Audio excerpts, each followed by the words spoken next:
सवाल नंबर 1, लड़कियां गालियां क्यों देती है। सवाल नंबर 2, बैठे बैठे पैरों को क्यों नहीं हिलाने चाहिए। सवाल नंबर 3, मोबाइल का डाटा हमेशा ऑन रहने के क्या नुकसान होता है। सवाल नंबर 4, सांप गर्भवती महिला को क्यों नहीं काटता। सवाल नंबर 5, लोग सर्दियों में ज़्यादा सेक्स क्यों करते हैं। सवाल नंबर 6, लोगों को शमशान या कब्रिस्तान से इतना डर क्यों लगता है। सवाल नंबर 7, महिलाओं को कितने समय बाद शारीरिक संतुष्टि मिलती है। और सवाल नंबर 8, लव मैरिज करने के क्या नुकसान होता है। सवाल नंबर 1, लड़कियां गालियां क्यों देती हैं। दरअसल समाज के बदलते ताने बाने पर हुए एक अध्ययन में पता चला है कि भारत में इन दिनों लड़कियां काफ़ी बेबाक और बिंदास हो गई हैं। महानगरों और उभरते शहरों में आमतौर पर लड़कियां ग्रुप में रहती है तब गालियां ज़्यादा देती हैं।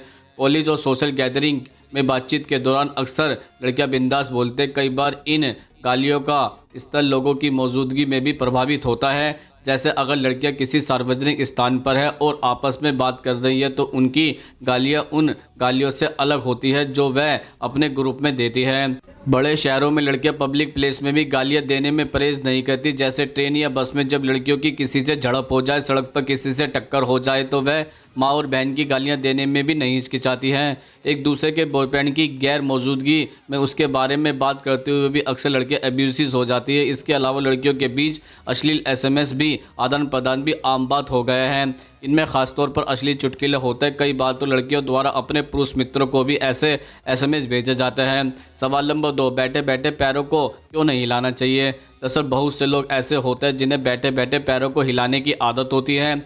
उन्हें अक्सर अपने घर के बड़े बूढ़ों से ऐसा नहीं करने की सलाह भी दी जाती होगी। कुछ लोग इसके पीछे के कारणों को जानते हैं तो कुछ लोग इस चली आ रही परंपरा को मानते हुए ऐसा नहीं करते हैं। माना जाता है कि जो व्यक्ति बैठे बैठे पैर हिलाता है उसकी आर्थिक स्थिति खराब होने लगती है। ऐसा करने में माँ लक्ष्मी नाराज हो जाती है जिससे कई तरह की मुसीबतों का सामना करना पड़ सकता है।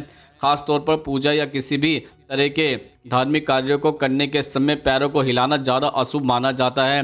कहा जाता है कि ऐसा करने से उस पूजा का पूर्ण फल प्राप्त नहीं होता है। दरअसल मान्यता यह भी है कि शाम के समय पैर हिलाने से माँ लक्ष्मी नाराज हो जाती है जिससे कि कई तरह की मुश्किलों का सामना करना पड़ सकता है। क्योंकि माँ लक्ष्मी को धन की देवी माना गया है इसलिए उनके नाराज होने से धन संबंधी सभी तरह के कार्यों में बाधा उत्पन्न होने लगती है। मान्यताओं के अनुसार शाम के समय माता लक्ष्मी भ्रमण के लिए आती है इसलिए इस समय पैर हिलाना काफ़ी अशुभ माना जाता है। सवाल नंबर 3, मोबाइल का डाटा हमेशा ऑन रहने के क्या नुकसान होता है। दरअसल इसके कई नुकसान होते हैं जैसे कि नंबर 1, डाटा की धीरे धीरे खपत होती जाएगी। नंबर 2, बैटरी की भी खपत होती जाएगी। नंबर 3, मोबाइल का तापमान बढ़ जाएगा। नंबर 4, अगर मोबाइल चार्जिंग पर है तो चार्जिंग धीरे धीरे होगी। नंबर 5, बार बार नोटिफिकेशन आते रहेंगे जो आपके या आपके आसपास किसी और को परेशान करते रहेंगे। सवाल नंबर 4, सांप गर्भवती महिला को क्यों नहीं काटता है। दरअसल प्रकृति ने हर प्राणी को अपना जीवन जीने के अनुसार कुछ विशेष कलाएं प्रदान करी हैं। जैसे परमात्मा ने हम मनुष्य को भाषा का प्रयोग कर एक दूसरे की विचारों को जानने समझने की कला प्रदान करी है, वैसे ही हर प्राणी को कुछ विशेष प्रकार की विधाएं प्रदान करी हैं। दरअसल वैज्ञानिक दृष्टिकोण से एक कारण यह भी संभव है कि महिला गर्भवती के पश्चात कुछ ऐसे तत्व निर्माण होता है जो गर्भवती महिला को एक विशेष दर्जा देता है। उस समय रंग का बदल जाना, रुचि बदल जाना, भाव बदलना आम बात है और सर्व को यह बदलाव समझ में आता हो इसलिए वह नहीं काटता हो। सवाल नंबर 5, लोग सर्दियों में ज़्यादा सेक्स क्यों करते हैं। दरअसल सेक्स हर किसी के लिए बेहद ज़रूरी होता है, चाहे महिला हो या फिर पुरुष। इस पल को हर कोई यादगार बनाना चाहता है और इसके लिए कई तरह के एक्सपेरिमेंट भी करता है। कुछ लोग तो सेक्स करने के लिए हमेशा ही तैयार होते हैं और कुछ अपने मूड पर निर्भर रहते हैं। ऐसी ही बात करें सर्दियों के मौसम की तो सभी को अच्छा लगता है और इसी में कपल्स एंजॉय भी कर लेते हैं। दरअसल एक रिसर्च की गई है जिसमें यह बात सामने आई है कि सर्दियों में सेक्स करना बेस्ट और मज़ेदार होता है। जो लोग इसका मज़ा सर्दियों में ज़्यादा लेते हैं वो इसे बखूबी ही जानते हैं। अब हम आपको बताते हैं कि इसके पीछे के क्या कारण हैं। नंबर 1, सर्दी का मौसम ही ऐसा मौसम है कि हर कोई अपने पार्टनर के साथ रहना चाहता है। बाहर की ठंडी हवाओं से जब घर आने के बाद पुरुष की सेक्स इच्छा करने की इच्छा बढ़ जाती है, इसलिए सर्दी के दौरान पुरुष काफ़ी मूड में रहते हैं। नंबर 2, रिसर्च में यह भी दावा किया गया है कि अगर ठंड ज़्यादा हो और आप बाहर भी नहीं जाना चाहते तो अपने पार्टनर के साथ सेक्स करना एक बेहद ऑप्शन हो सकता है। नंबर 3, सर्दियों में आप हॉट वाटर शावर ले सकते हैं और इससे सेक्स का मज़ा दोगुना हो जाएगा।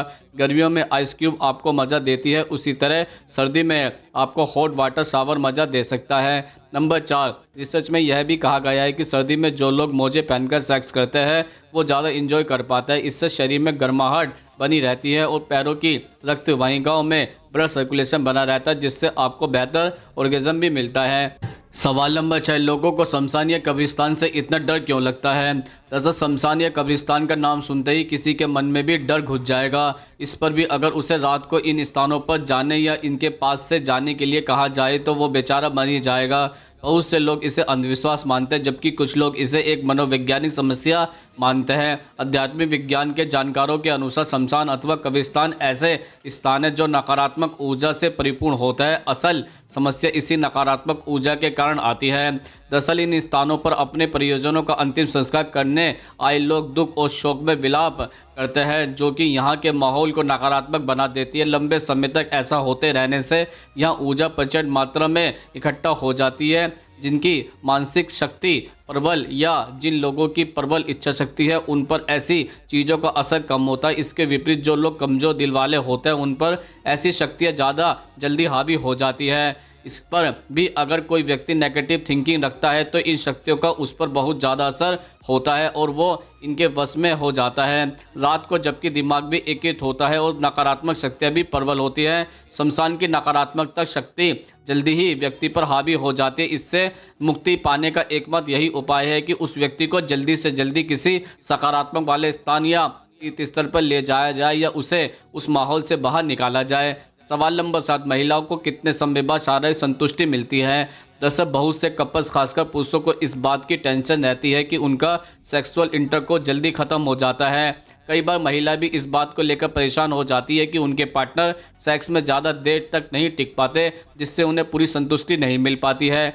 ऐसे में बड़ा सवाल यह है कि आखिर सेक्स का आइडियल ड्यूरेशन यानी उपयुक्त समय सीमा कितनी होनी चाहिए? दरअसल अमेरिका और यूके के 4000 पुरुषों और महिलाओं के बीच अमेरिका के अनुसंधानकर्ताओं की एक टीम ने एक स्टडी की है और लोगों की सेक्सुअल हैबिट्स के बारे में जानने की कोशिश की है। स्टडी में शामिल 18 से 35 साल के बीच के सेक्सुअली एक्टिव पार्टिसिपेंट्स से 2 सवाल पूछे गए। पहला, वह कितनी देर तक सेक्स में टिक पाते हैं और दूसरा, क्या वह चाहते हैं कि उनका इंटरकोर्स कितनी देर तक चले। दरअसल इस स्टडी के नतीजे हैरान करने वाले थे। स्टडी में शामिल महिलाओं ने कहा कि उनके मुताबिक 25 मिनट 51 सेकंड तक सेक्स चलना चाहिए, तभी उन्हें अच्छा महसूस होता है और संतुष्टि भी मिलती है। वहीं सर्वे में शामिल पुरुषों ने यह भी कहा कि उनके लिए सेक्स की आइडियल ड्यूरेशन यानी समय सीमा 25 मिनट 43 सेकंड है, यानी अपनी फीमेल पार्टनर से कुछ ही सेकंड कम। दरअसल स्टडी में शामिल ज़्यादातर महिलाओं की शिकायत थी कि उनके मेल पार्टनर सेक्स के दौरान औसतन 11 से 14 मिनट ही बिस्तर में टिक पाते हैं, जिस वजह से उन्हें पूरी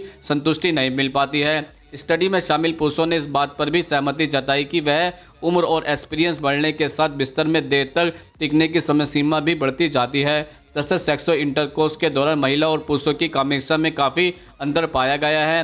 पुरुष जहां रात के समय सेक्स करना पसंद करते हैं, वहीं महिलाएं रात के वक्त ज़्यादा थकान महसूस करती है। सर्वे में शामिल ज़्यादातर महिलाओं ने मॉर्निंग सेक्स को बेहतर भी माना है।